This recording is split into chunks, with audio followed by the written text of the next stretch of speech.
O Poder da Agora, de Eckhart Tolle.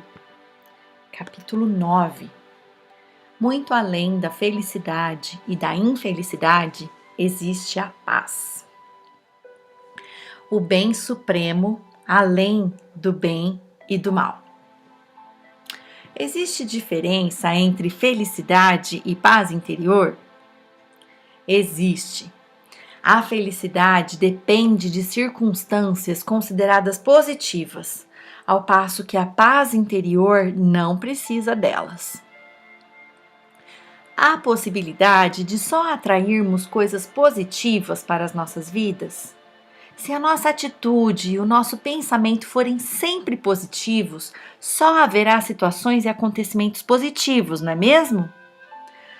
Você pode afirmar com certeza o que é positivo e o que é negativo? Já fez o levantamento completo? Muitas pessoas devem ter aprendido bastante com as suas próprias limitações, seus fracassos, suas perdas, suas doenças e sofrimentos. Tudo isso ensinou-as a se desfazer das imagens falsas que tinham de si mesmas, dos desejos e objetivos superficiais ditados pelo ego, e lhes deu profundidade, humildade e compaixão. Fez delas pessoas mais reais. Sempre que acontece alguma coisa negativa, há sempre uma lição embutida, embora nem sempre se perceba isso na hora. Uma doença ou um acidente pode mostrar o que há de real ou irreal em uma situação, aquilo que é importante e o que não é.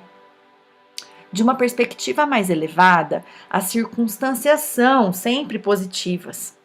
Para ser mais preciso, elas não são positivas nem negativas. São do jeito que são. E quando aceitamos as coisas como são, o bem ou o mal deixam de existir em nossas vidas. Só o que existe é um bem supremo, que inclui o mal. Mas, pela perspectiva da mente, existe o bem e o mal, o igual e o diferente, o amor e o ódio. É por isso que no livro do Gênesis está escrito que Adão e Eva não tiveram mais permissão para habitar o paraíso quando comeram da árvore do conhecimento do bem e do mal. Isso me parece negação e ilusão. Quando alguma coisa ruim acontece comigo ou com alguém chegado a mim, tal como um acidente, uma doença ou a morte, posso até fingir que não é mal, mas permanece o fato de que isso é mal. Por que negar? Você não está fingindo nada, só está permitindo uma coisa ser como é, apenas isso. Essa permissão para ser nos transporta para além da mente, com os seus padrões de resistência que geram as polaridades positiva e negativa. É um aspecto fundamental do perdão. Perdoar o presente é até mais importante do que perdoar o passado. Se perdoarmos cada momento, se permitirmos que ele seja como é, não haverá nenhum acúmulo de ressentimentos a ser perdoado mais tarde. Lembre-se de que não estamos aqui tratando de felicidade. Por exemplo, quando a pessoa amada acabou de morrer, ou se sentimos a nossa própria morte se aproximar, não podemos nos sentir felizes, é impossível. Mas podemos estar em paz. Pode até haver tristeza e lágrimas, mas se deixarmos de resistir, conseguiremos perceber uma profunda serenidade por baixo da tristeza, uma calma, uma presença sagrada. Isso é a emanação do ser. Isso é paz interior, o bem que não tem opositores. E se uma situação sobre a qual eu possa fazer algo a respeito, como posso permitir que ela exista e mudá-la ao mesmo tempo? Faça o que você tem que fazer. Enquanto isso, aceite o que é. Como a mente e a resistência significam a mesma coisa para nós, aceitar aquilo que acontece nos liberta, na mesma hora, do domínio da mente e restabelece a nossa conexão com o ser. Como resultado, as costumeiras motivações do ego para agir, como o medo, a cobiça, o controle, a defesa ou a alimentação do falso sentido do ego, não vão mais funcionar. Uma inteligência muito maior do que a mente passa a dominar tudo, e com isso, uma diferente qualidade de consciência vai influenciar as nossas ações. Aceite o que quer que venha para você nas tramas do destino, pois o que se ajustaria mais adequadamente às suas necessidades. Isso foi escrito há 2000 anos por Marco Aurélio, um homem extraordinário que, além de poderoso, tinha uma grande sabedoria. Parece que a maioria das pessoas precisa vivenciar uma grande carga de sofrimento antes de abandonar a resistência e aceitar, isso é, antes de perdoar. Com o perdão, acontece o milagre do despertar da consciência do ser, através do que aparenta ser o mal, a transformação do sofrimento em paz interior. Todo o mal e todo o sofrimento do mundo vão nos forçar a descobrir quem somos realmente. Assim, aquilo que de uma perspectiva limitada percebemos como o mal é na verdade parte de um bem maior que não tem opositores. Entretanto, isso só se torna uma verdade através do perdão. Sem ele, o mal permanece como mal. Através do perdão, que significa reconhecer a falta de consistência do passado e permitir que o momento presente seja como é, acontece o milagre da transformação, não só no lado de dentro, mas também no lado de fora. Um espaço silencioso de uma presença intensa surge dentro de nós e à nossa volta. Quem quer e o que for que penetre no campo da consciência será afetado, algumas vezes de forma clara e imediata, outras em níveis mais profundos, com mudanças só notadas algum tempo depois. Você dissolve a discórdia, cura o sofrimento, desfaz a inconsciência sem fazer nada, simplesmente sendo e sustentando essa frequência de presença intensa.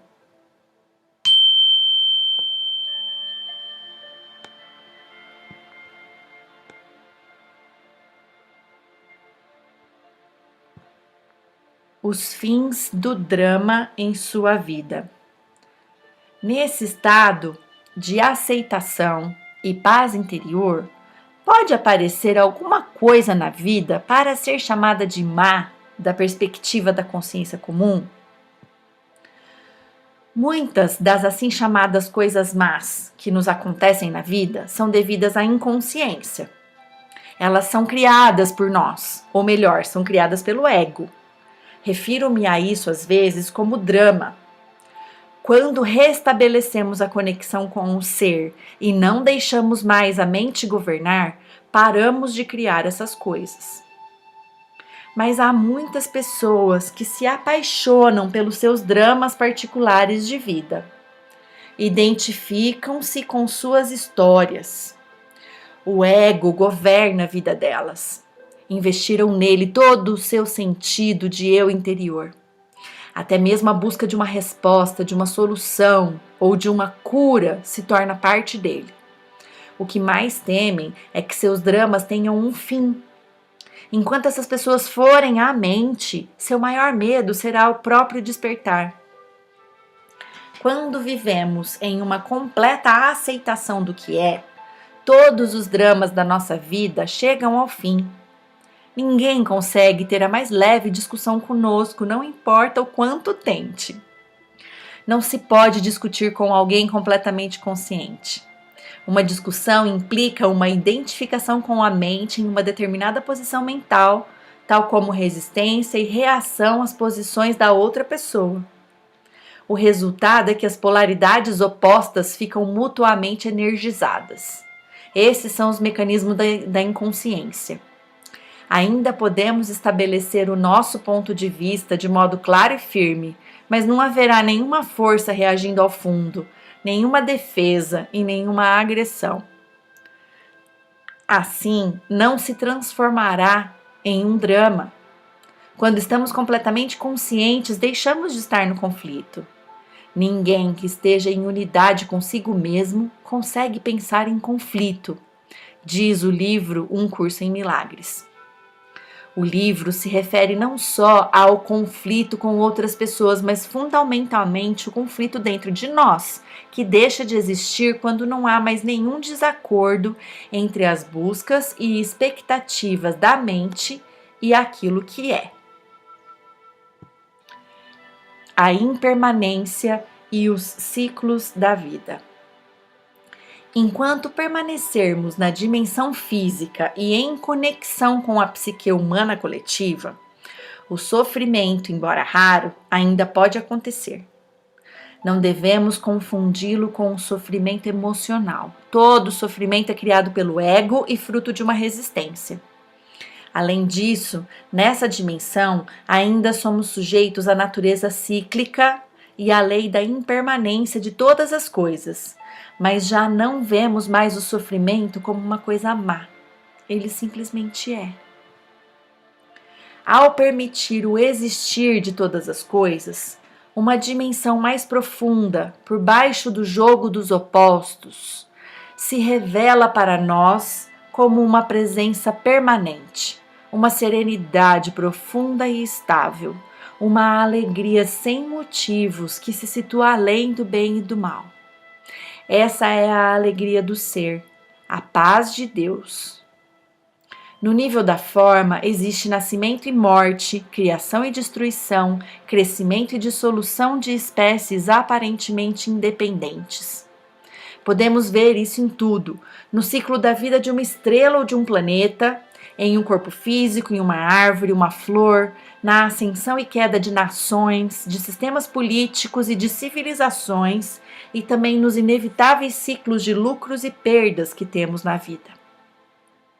Existem ciclos de sucesso, como quando as coisas acontecem e dão certo, e ciclos de fracasso, quando elas não vão bem e se desintegram. Você tem de permitir que elas terminem, dando espaço para que coisas novas aconteçam ou se transformem. Se nos apegamos às situações e oferecemos uma resistência nesse estágio, significa que estamos nos recusando a acompanhar o fluxo da vida e que vamos sofrer. Não é verdade que o ciclo ascendente seja bom e o ciclo descendente seja ruim, a não ser no julgamento da mente. O crescimento é, em geral, considerado positivo, mas nada pode crescer para sempre. Se o crescimento nunca tivesse fim, poderia acabar em algo monstruoso e destrutivo. É necessário que as coisas acabem para que coisas novas aconteçam. O ciclo descendente é absolutamente essencial para uma realização espiritual. Você tem de ter falhado gravemente de algum modo, ou passado por alguma perda profunda ou algum sofrimento para ser conduzido à dimensão espiritual. Ou talvez o seu sucesso tenha se tornado vazio e sem sentido e se transformado em fracasso. O fracasso está sempre embutido no sucesso, assim como o sucesso está sempre encoberto pelo fracasso. No mundo da forma, todas as pessoas fracassam mais cedo ou mais tarde, e toda conquista acaba em derrota. Todas as formas são impermanentes. Você pode ser ativo e apreciar a criação de novas formas e circunstâncias, mas não se sentirá identificado com elas. Você não precisa delas para obter um sentido de eu interior. Elas não são a sua vida, elas pertencem à situação de vida. Nossa energia física também está sujeita a ciclos. Não consegue estar sempre no máximo. Teremos momentos de baixa e de alta energia.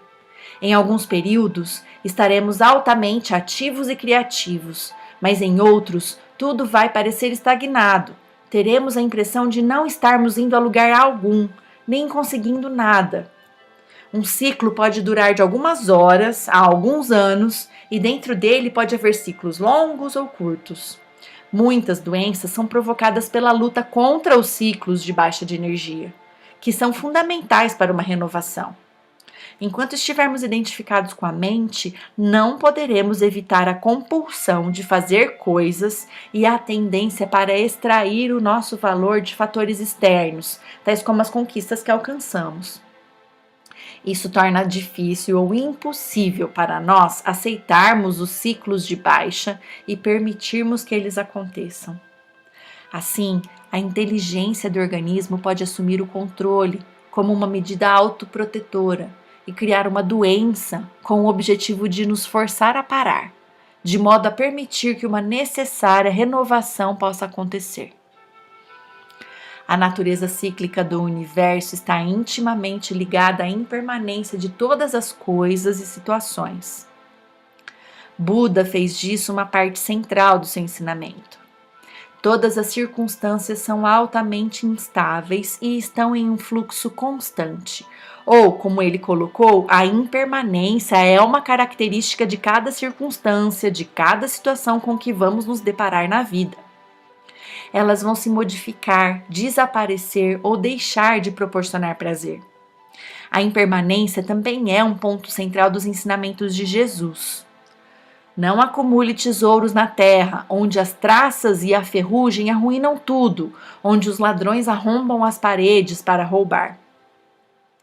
Enquanto a mente julgar uma circunstância boa, seja um relacionamento, uma propriedade, um papel social, um lugar ou o nosso corpo físico, ela se apega e se identifica com ela.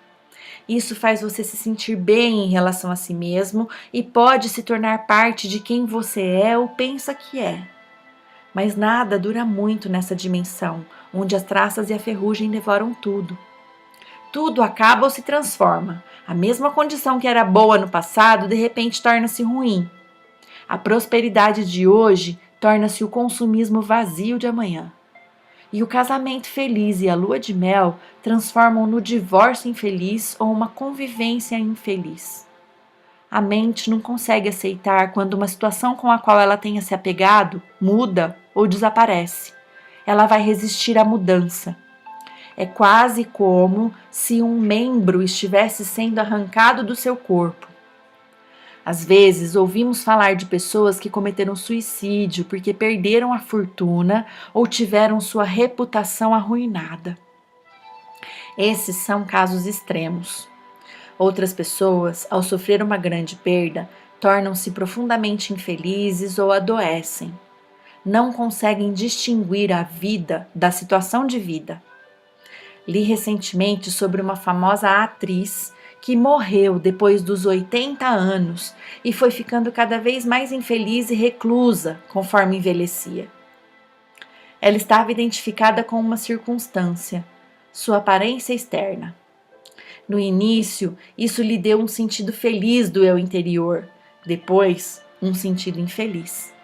Se tivesse sido capaz de se conectar com a vida interior, que é dissociada da forma e do tempo, ela poderia ter aceitado o desaparecimento da beleza, observando-a de um lugar de serenidade e paz. Além do mais, sua aparência teria se tornado cada vez mais transparente à luz que brilha através da verdadeira natureza, de modo que a beleza externa não teria sumido, mas se transformado em beleza espiritual. Porém, ninguém contou a ela que isso era possível. O tipo de conhecimento mais básico ainda não está ao alcance de todos.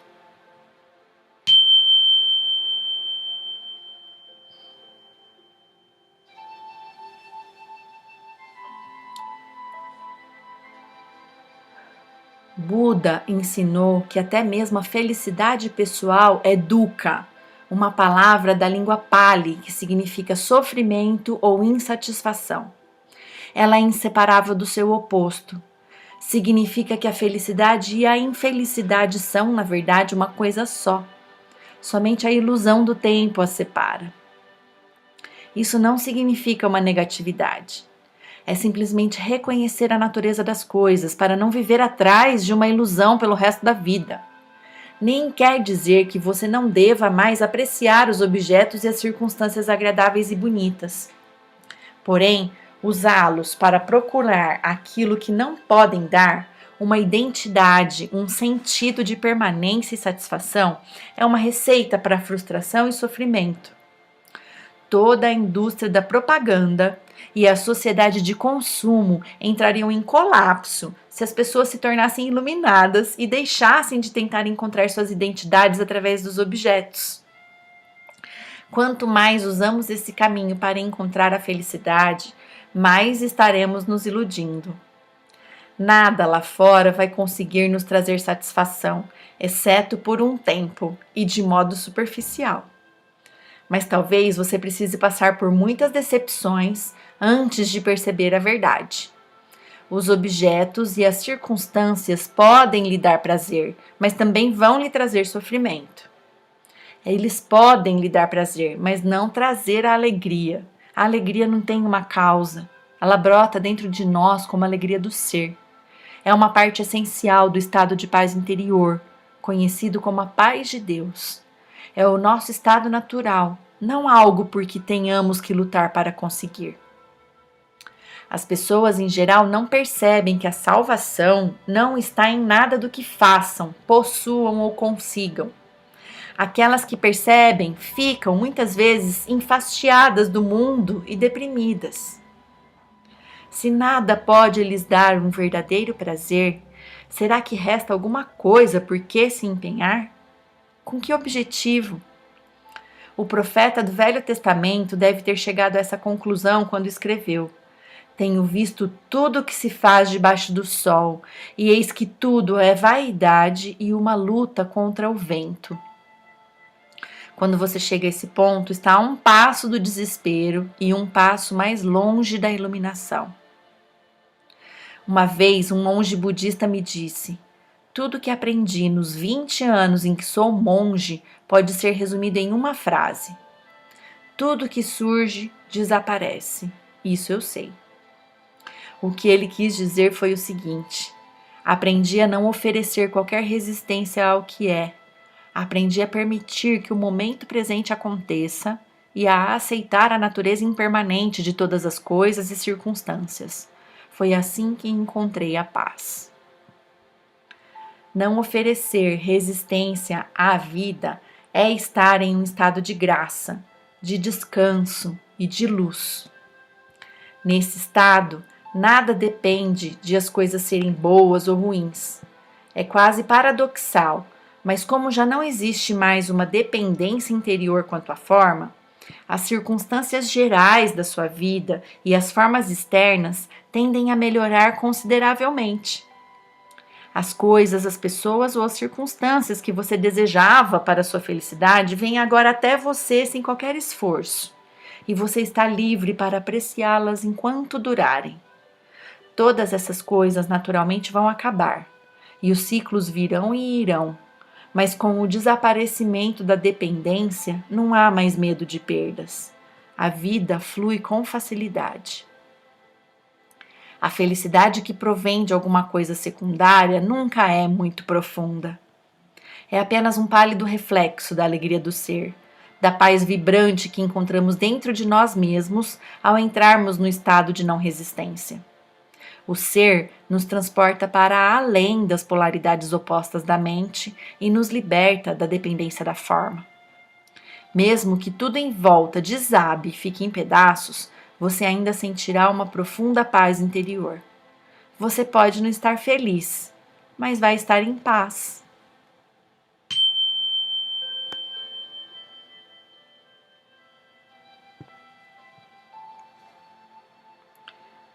Utilizando e abandonando a negatividade. Toda resistência interior é vivenciada como uma negatividade. Toda negatividade é uma resistência. Nesse contexto, as duas palavras são quase sinônimas. A negatividade vai de uma irritação ou impaciência a uma raiva furiosa, de um humor deprimido ou ressentido a um desespero suicida. Às vezes, a resistência faz disparar o sofrimento emocional, caso em que mesmo uma situação banal pode produzir uma negatividade intensa, como a raiva, a depressão ou um profundo pesar. O ego acredita que através da negatividade possa manipular a realidade e conseguir o que deseja. Acredita que através dela pode atrair uma circunstância desejável ou dissolver uma indesejável. O livro Um Curso em Milagres destaca corretamente isso ao afirmar que sempre que estamos infelizes, acreditamos inconscientemente que a infelicidade compra para nós o que queremos. Se você, a mente, não acreditou que a infelicidade funciona, por que a criaria? O fato é que essa negatividade não funciona. Em vez de atrair uma circunstância desejável, ela interrompe ao nascer. Em vez de desfazer uma circunstância indesejável, ela a mantém no lugar. A sua única utilidade é que ela fortalece o ego, e essa é a razão pela qual ela a adora. Uma vez que você tenha se identificado com alguma forma de negatividade, não vai querer que ela desapareça. E em um nível inconsciente mais profundo, não vai desejar uma mudança positiva. Ela iria ameaçar a sua identidade como uma pessoa depressiva, zangada ou difícil de lidar. Você então passa a ignorar, negar ou sabotar aquilo que é positivo na sua vida. É um fenômeno comum e é também doentio. A negatividade é completamente antinatural. É um poluente psíquico e existe um vínculo profundo entre o envenenamento e a destruição da natureza e a grande negatividade que vem sendo acumulada na psique coletiva humana. Nenhuma outra forma de vida no planeta conhece a negatividade, somente os seres humanos. Assim como nenhuma outra forma de vida violenta e envenena a terra que a sustenta. Você já viu uma flor infeliz ou um carvalho estressado? Já cruzou com algum golfinho deprimido, um sapo com problemas de autoestima, ou um gato que não consegue relaxar, ou um pássaro com ódio e ressentimento? Os únicos animais que eventualmente vivenciam alguma coisa semelhante à negatividade ou mostram sinais de comportamento neurótico são os que vivem em contato íntimo com seres humanos e assim se ligam à mente humana e à insanidade deles. Observe as plantas e animais. Aprenda com eles a aceitar aquilo que é e a se entregar ao agora. Deixe que eles lhe ensinem o que é ser, o que é integridade, estar em unidade, ser você mesmo, ser verdadeiro. Aprenda como viver e como morrer, e como não fazer do viver e do morrer um problema. Vivi com alguns mestres zen, todos eles gatos. Até mesmo os patos me ensinaram importantes lições espirituais. Observá-los é uma meditação. Como eles flutuam em paz, de bem com eles mesmos, totalmente presentes no agora, dignos e perfeitos, tanto quanto uma criatura sem mente pode ser. Eventualmente, no entanto, dois patos vão se envolver em uma briga, algumas vezes sem nenhuma razão aparente, ou porque um pato penetrou no espaço particular do outro. A briga geralmente dura só alguns segundos, e então os patos se separam, nadam em direções opostas e batem suas asas com força por algumas vezes. Então, continuam a nadar em paz, como se a briga nunca tivesse acontecido.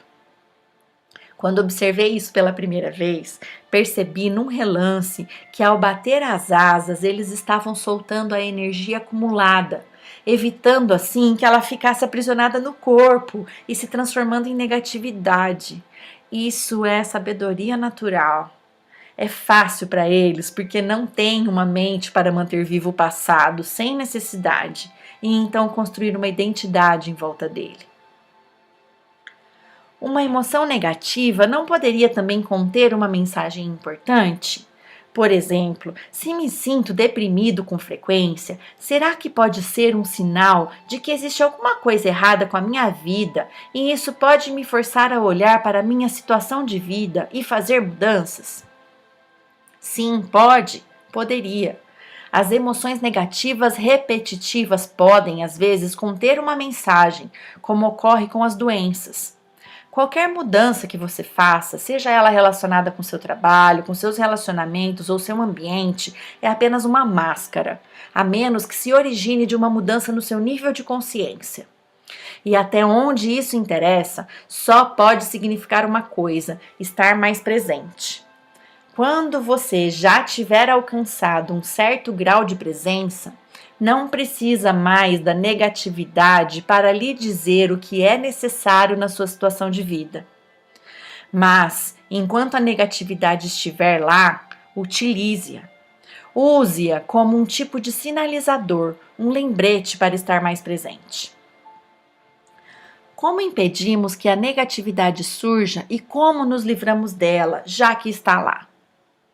Como já afirmei, você não deixa que ela surja ao estar completamente presente. Não desanime. Ainda são poucas as pessoas no planeta que conseguem manter um estado contínuo de presença, embora algumas já estejam chegando bem perto. Acredito que logo serão muitas. Parênteses, esse livro foi escrito em 1997. Fecha parênteses. Sempre que perceber alguma forma de negatividade crescendo dentro de você, não olhe para ela como um fracasso, mas sim como um sinal do que está lhe acontecendo. Acorde, largue a sua mente, esteja presente. Existe um romance de Aldous Huxley chamado A Ilha, escrito em seus últimos anos de vida, quando ele ficou muito interessado nos ensinamentos espirituais. Conta a história de um homem que naufragou perto de uma ilha isolada do resto do mundo. Essa ilha era habitada por uma civilização especial. A coisa estranha sobre ela é que seus habitantes, diferente do resto do mundo, eram sadios de verdade. A primeira coisa que o náufrago percebe são os papagaios multicoloridos empoleirados nas árvores, que davam a impressão de estar repetindo as palavras: atenção, aqui e agora, atenção, aqui e agora. Adiante, descobrimos que os habitantes da ilha ensinaram essas palavras aos papagaios para que fossem sempre lembrados de ficar presentes. Portanto, sempre que sentir a negatividade crescer dentro de você, causada ou não por um fator externo, um pensamento ou mesmo nada em particular, olhe para ela como se fosse uma voz dizendo: atenção, aqui e agora, acorde. Até mesmo a mais leve irritação é significativa e precisa ser conhecida e observada. Do contrário, haverá um aumento cumulativo de reações não observadas. Como afirmei anteriormente, você pode descartá-la assim que perceber que não quer ter esse campo de energia no seu interior e que ele não tem nenhum objetivo. Mas certifique-se de que você se livrou completamente dela. Se não conseguir, simplesmente aceite que ela está ali e concentre a sua atenção no sentimento. Uma alternativa para descartar uma reação negativa é fazê-la desaparecer ao imaginar a si mesmo se tornando transparente para a causa externa da reação. Recomendo que você pratique primeiro com as coisas do dia a dia. Vamos dizer que você esteja em casa. De repente, vindo da rua, começa a soar um alarme insistente de carro. Surge uma irritação. Qual é o objetivo dessa irritação? Nenhum até aqui. Por que você a criou? Você não a criou. Quem criou foi a sua mente. Ela teve uma reação totalmente automática, totalmente inconsciente. Por que a mente a criou? Porque ela sustenta a crença inconsciente de que a resistência dela, que você absorve como alguma forma de negatividade ou infelicidade, vai dissolver a condição indesejada. Isso, naturalmente, é uma ilusão. A resistência que ela cria, nesse caso, a irritação ou a raiva, é muito mais desagradável do que a causa original que ela está tentando desfazer. Tudo isso pode ser transformado em prática espiritual. Sinta-se ficando transparente, sem a solidez de um corpo material. Agora, Permita que o barulho ou o que quer que estiver causando a emoção negativa passe através de você. Ele não está mais golpeando uma parede sólida dentro de você. Como disse, pratique primeiro com as coisas mais simples. O alarme do carro, o choro de uma criança, o barulho do tráfego. Em vez de ter uma parede de resistência dentro de você que é atingida de modo constante e doloroso pelas coisas que não deveriam estar acontecendo, deixe que tudo passe através de você. Alguém diz uma coisa grosseira para ferir você. Em vez de desencadear uma reação inconsciente e uma negatividade, como uma agressão, uma defesa ou um retraimento, você deixa isso passar através de você. Não ofereça resistência. É como se não existisse mais ninguém ali para ser machucado. Isso é perdão. Nesse sentido, você se torna invulnerável.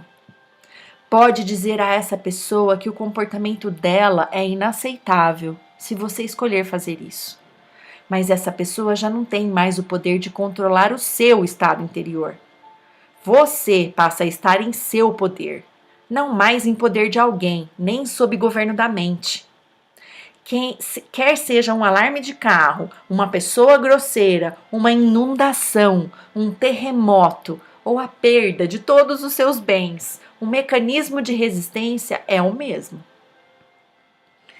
Pratico a meditação, frequento seminários, leio muito sobre espiritualidade em busca de um estado de não resistência. Mas se você me perguntar se encontrei a verdadeira paz interior, a minha resposta teria que ser não. Por que não a encontrei? O que mais posso fazer? Você ainda está procurando lá fora e não consegue escapar do modo de busca. Talvez o próximo seminário lhe traga a resposta, talvez aquela nova técnica.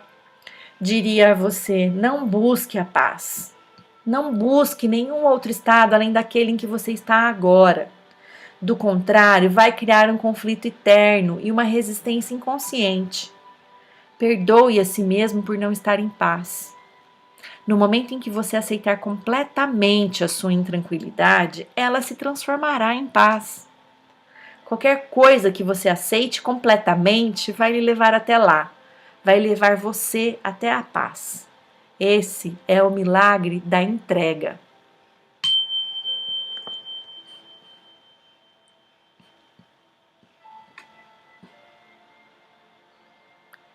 Você já deve ter ouvido a frase "dê a outra face", que um grande mestre da iluminação empregou há 2000 anos. Ele estava tentando transmitir simbolicamente o segredo da não resistência e da não reação. Nessas palavras, como em todas as que proferiu, ele estava preocupado apenas com a nossa realidade interior, não com a conduta externa da nossa vida. Você conhece a história de Banzan? Antes de se tornar um grande mestre zen, ele passou muitos anos perseguindo a iluminação, mas ela o iludia. Então, um dia, enquanto andava pelo mercado, ouviu uma conversa entre um açougueiro e seu freguês. "Me dê o melhor pedaço de carne que você tem aí", disse o freguês. E o açougueiro respondeu: "Todo pedaço de carne que tenho é o melhor. Não há nenhum pedaço de carne aqui que não seja o melhor." Depois de ouvir isso, Banzan se tornou iluminado. Posso ver você esperando alguma explicação.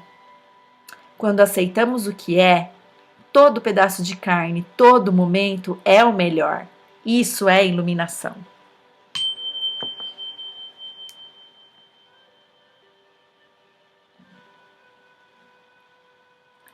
A natureza da compaixão. Tendo ultrapassado as fronteiras construídas pela mente, você passa a ser como um lago profundo. Sua situação de vida e o que acontece no mundo exterior são a superfície do lago, às vezes calmo, às vezes cheio de ondas por causa do vento, conforme os períodos e as estações. Lá no fundo, porém, o lago é sempre sereno. Você é esse lago por inteiro, não apenas a superfície, e está em contato com a sua própria profundidade, que permanece absolutamente serena. Você não reage a uma mudança ao se apegar mentalmente a qualquer situação. A sua paz interior não depende dela. Você se fixa no ser, imutável, eterno, imortal, e não é mais dependente da satisfação ou da felicidade do mundo exterior, das formas constantemente flutuantes. Você pode desfrutá-las, brincar com elas, criar novas formas, apreciar a beleza de todas, mas não tem mais a necessidade de se apegar a nenhuma delas. Quando você consegue se desprender desse jeito, não significa também que se distancia dos outros seres humanos? Pelo contrário, enquanto você não está consciente do ser, a realidade dos outros seres humanos vai causar uma ilusão, porque você ainda não encontrou a realidade. A mente vai gostar ou não da forma deles, não só do corpo, mas também da mente deles. O verdadeiro relacionamento só é possível quando existe uma consciência do ser. A partir do ser, você vai perceber o corpo e a mente da outra pessoa como se fosse uma tela, por trás da qual você pode sentir a verdadeira realidade deles, como você sente a sua. Assim, ao se defrontar com o sofrimento de outra pessoa ou com um comportamento inconsciente, você fica presente e em contato com o ser, e desse modo é capaz de olhar além da forma e sentir o ser radiante e puro da outra pessoa. No nível do ser, todo sofrimento é visto como uma ilusão, uma consequência da identificação com a forma. Milagres de cura às vezes acontecem através dessa descoberta, através do despertar da consciência do ser nos outros, se estiverem prontos. Isso é compaixão? Sim, a compaixão é a consciência de uma forte ligação entre você e todas as criaturas. Mas existem dois lados da compaixão, dois lados dessa ligação. De um lado, como ainda estamos aqui com um corpo físico, partilhamos a vulnerabilidade e a mortalidade da nossa forma física com todos os outros seres humanos e todos os seres vivos. Na próxima vez que disser, não tenho nada em comum com essa pessoa, lembre-se de que você tem muitas coisas em comum. Daqui a alguns anos, 2 ou 70, não faz muita diferença, os dois terão corpos apodrecidos, depois serão pó, depois nada restará. Isso é uma percepção humilde e sensata que não deixa muito espaço para o orgulho. Isso é um pensamento negativo? Não, apenas um fato. Por que fechar os olhos para isso? Nesse sentido, há uma completa igualdade entre você e todas as outras criaturas. Uma das mais poderosas práticas espirituais é meditar profundamente sobre a mortalidade das formas físicas, inclusive a sua. Isso se chama morrer antes que você morra. Vá fundo nisso. A sua forma física está se dissolvendo, é nada. Então surge um momento quando todas as formas mentais ou pensamentos também morrem, mas você ainda está lá, a presença divina que você é, radiante, completamente consciente. Nada que é real morre de verdade, somente os nomes, as formas e as ilusões.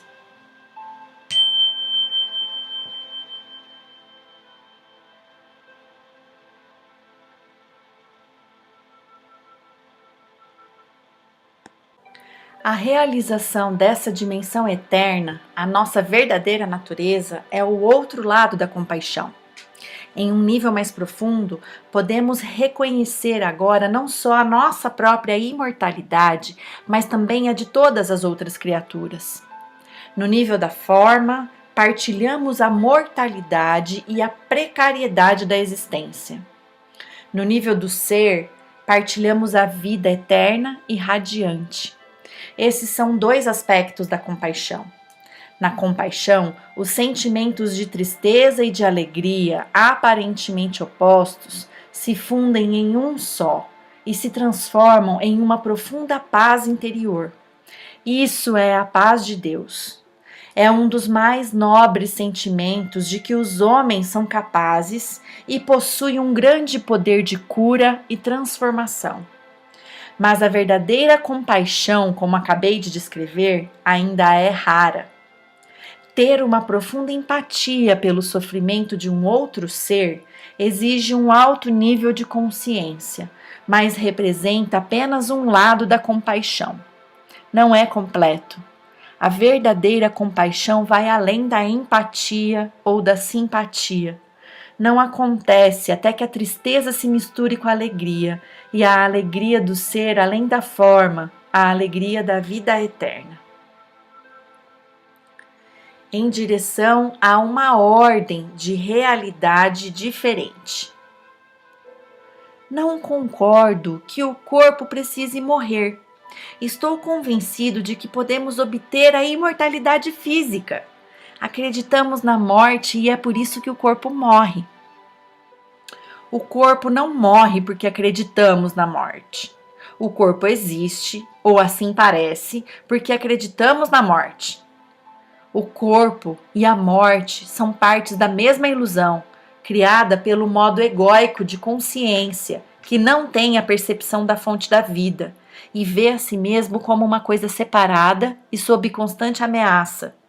Assim, ele cria a ilusão de que somos um corpo, um veículo físico e sólido e que está sob uma constante ameaça. A ilusão está em percebermos a nós mesmos como um corpo vulnerável, que nasce e pouco depois morre. Corpo e morte. Uma ilusão. Um não existe sem o outro. Queremos manter um lado da ilusão e nos livrarmos do outro, mas isso é impossível. Entretanto, você não pode escapar do corpo, nem tem como fazer isso. O corpo é uma percepção incrivelmente distorcida da nossa verdadeira natureza. Mas a nossa verdadeira natureza está disfarçada em algum lugar dentro dessa ilusão, não do lado de fora. Portanto, o corpo ainda é o único ponto de acesso a ela. Se você vê um anjo, mas o confunde com uma estátua de pedra, tudo o que você precisa fazer é adaptar a sua visão e olhar mais de perto para a estátua de pedra e não olhar para o outro lado. Você então percebe que aquilo nunca foi uma estátua de pedra. Se a crença na morte cria o corpo, por que um animal tem corpo? Um animal não tem um ego e não acredita na morte. Mas ele morre, ou parece que morre. Lembre-se de que a nossa percepção do mundo é um reflexo do nosso estado de consciência. Não estamos separados dele e não há um mundo objetivo fora dele. A cada momento, a nossa consciência cria o mundo em que habitamos. Um dos maiores insights que a física moderna teve foi a da unidade entre o observador e o observado. A pessoa que conduz a experiência, a consciência observadora, não pode ser separada dos fenômenos observados, e uma nova maneira de olhar leva a fenômenos observados a se comportarem de maneira diferente. Se você acredita na separação e na luta pela sobrevivência, vê essa crença refletida à sua volta e as suas percepções acabam sendo governadas pelo medo. Você vive num mundo de morte e lutas, uns atacando e matando os outros. Nada é o que parece ser. O mundo que você criou e vê através da mente pode parecer um lugar bem perfeito, até mesmo um vale de lágrimas. Mas o que quer que você perceba é somente uma espécie de símbolo, como uma imagem em um sonho. É o jeito pelo qual a sua consciência interpreta e interage com a dança de energia molecular do universo. Essa energia é o material bruto da assim chamada realidade física. Você a vê em termos de corpos e de nascimento e morte, ou como uma luta pela sobrevivência. Existe um número infinito de interpretações diferentes, de mundos completamente diferentes, tudo dependendo do que a consciência percebe. Cada ser é um ponto focal da consciência, e cada ponto focal cria o seu próprio mundo, embora todos esses mundos se interliguem. Existe um mundo humano, um mundo das formigas, um mundo dos golfinhos. Existem incontáveis seres cuja frequência de consciência é tão diferente da nossa que provavelmente não temos consciência da existência deles, assim como eles não têm da nossa. Seres altamente conscientes da ligação que mantêm com a fonte habitam um mundo que para nós pareceria com um domínio celeste. Mas ainda assim, todos os mundos são basicamente um só. No momento em que a consciência humana coletiva tiver se transformado, a natureza e o reino animal irão refletir essa transformação. Aqui está a afirmação da Bíblia de que no futuro o leão vai se deitar ao lado da ovelha. Isso aponta para a possibilidade de um ordenamento da realidade completamente diferente. O mundo tal qual se apresenta para nós é em grande parte um reflexo da mente. Sendo o medo uma consequência inevitável da ilusão criada pelo ego, é um mundo dominado pelo medo. Assim como as imagens em um sonho são símbolos dos estados interiores e dos sentimentos, assim, a nossa realidade coletiva é uma expressão simbólica do medo e das pesadas camadas de negatividade até agora acumuladas na psique coletiva humana. Não estamos separados do nosso mundo. Então, quando a maioria dos humanos se tornar livre da ilusão egóica, essa mudança interior vai afetar toda a criação. Vamos literalmente viver em um novo mundo. É uma mudança na consciência do planeta. O estranho ensinamento budista que toda árvore e toda folha de grama irão finalmente se tornar iluminadas aponta para a mesma verdade. De acordo com São Paulo, toda a criação está à espera de que os homens obtenham a iluminação.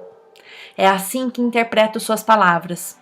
A criação aguarda com impaciência a revelação dos filhos de Deus. São Paulo diz que todo o universo vai se redimir através disso, ao escrever: sabemos com efeito que a criação inteira geme ainda agora com as dores do parto. O que está nascendo é uma nova consciência e, como reflexo inevitável, um novo mundo. Isso também está relatado no livro das Revelações do Novo Testamento. Vi então um novo céu e uma nova terra, porque o primeiro céu e a primeira terra desapareceram.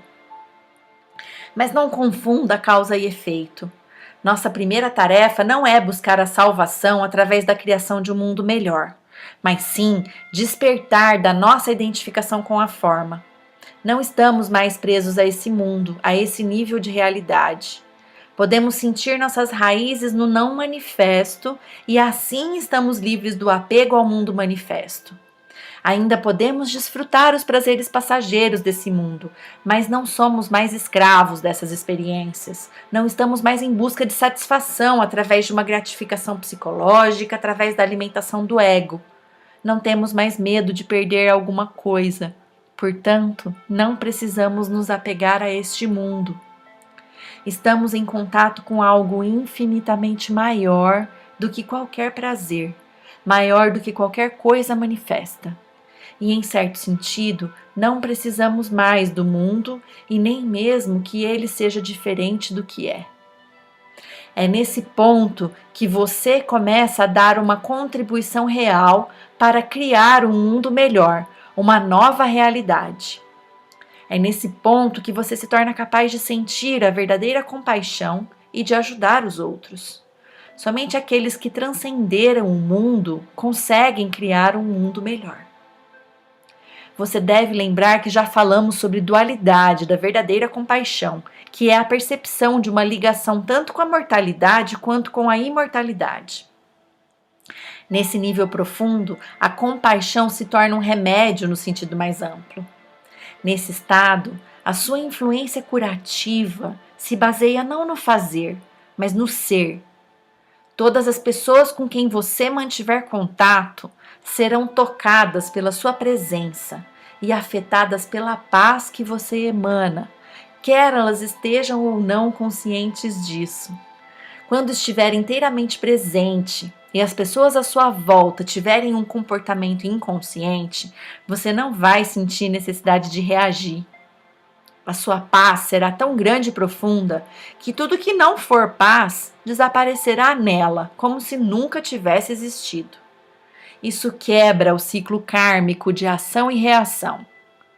Os animais, as árvores, as flores vão sentir a sua paz e reagir a ela. Você ensinará através do ser, através da demonstração da paz de Deus. Você passará a ser a luz no mundo, uma emanação da pura consciência, e assim eliminará a causa do sofrimento. Você eliminará a inconsciência do mundo.